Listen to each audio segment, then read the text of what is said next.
Sai Srinivas STU రాష్ట్ర అధ్యక్షుడు మరియు ఫ్యాప్టో రాష్ట్ర చైర్మన్.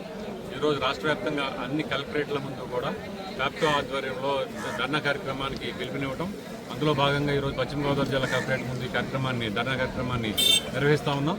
ప్రధానంగా ఉపాధ్యాయ లోకం అంతా కూడా ఈరోజు కొత్త పీఆర్సీ ఏర్పాటు చేయడంలో ఈ ప్రభుత్వం యొక్క వైఖరి మొండి వైఖరి, అదేవిధంగా ఉపాధ్యాయులు అనినిత్యం యాప్లతో సతమవుతున్న సందర్భంలో యాప్లన్నీ రద్దు చేసి ఒకే యాప్లో తీసుకొచ్చినట్టు ప్రకటించారు తప్ప అందులో ఒకే యాప్లో అనేక 78 అప్లోడ్ చేయాల్సినటువంటి పరిస్థితి కల్పించారు. విద్యార్థికి అందించాల్సినటువంటి బోధనని దూరం చేసి, ఉపాధ్యాయుడిని బోధన దూరం చేసి ఈ ప్రభుత్వ విద్యాక్షేత్రాన్ని నిర్వీర్యం చేసే విధంగా ఉన్న విధానాలని విడనాడాలని ఈ ప్రభుత్వాన్ని హెచ్చరిక చేస్తూ మాత్రమే ఈరోజు ఈ కార్యక్రమాన్ని నిర్వహిస్తూ ఉన్నాం.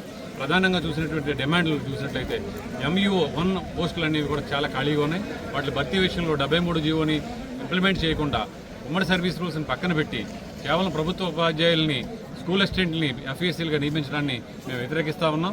అదేవిధంగా SGF సెక్రటరీస్గా నియమితులైనటువంటి PDPETలందరినీ కూడా వాళ్ళందరూ 2 సంవత్సరాల టెన్యూర్ ఉన్నప్పటికీ కూడా 1 సంవత్సరం కాలం అయిన వాళ్ళందరినీ కూడా వెంటనే రిలీవ్ చేయాలని చెప్పి ఉత్తర్వులు ఇవ్వడం కూడా మేము గ్రహిస్తూ ఉన్నాం.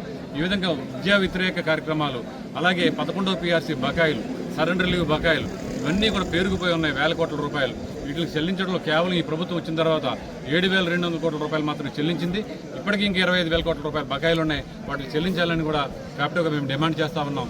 ఈరోజు ప్రభుత్వం చూస్తే పరీక్షా విధానం కానీ, విద్యార్థుల సిలబస్ కానీ, ఉపాధ్యాయుడికి స్వేచ్ఛ లేకుండా హ్యాండ్ బుక్ల పేరుతో హ్యాండ్ బుక్ రాసి అప్లోడ్ చేయడం తప్ప విద్యార్థి పాఠం చెప్పడానికి టైం లేని పరిస్థితికి కనిపిస్తూ ఉంది.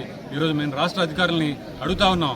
రాష్ట్ర అధికారులందరూ కూడా మీరు B.Ed చదివిన వాళ్ళే కాబట్టి ఒకరోజు పాఠశాలకు వచ్చి ఉపాధ్యాయుడు ఏ విధంగా బోధన చేస్తున్నాడు మీరు కూడా బోధన చేయండి.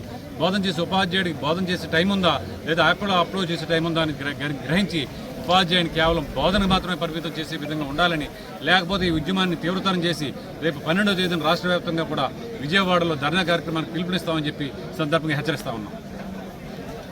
వరకు ఈ ధర్నాలో పాల్గొనడం జరిగింది.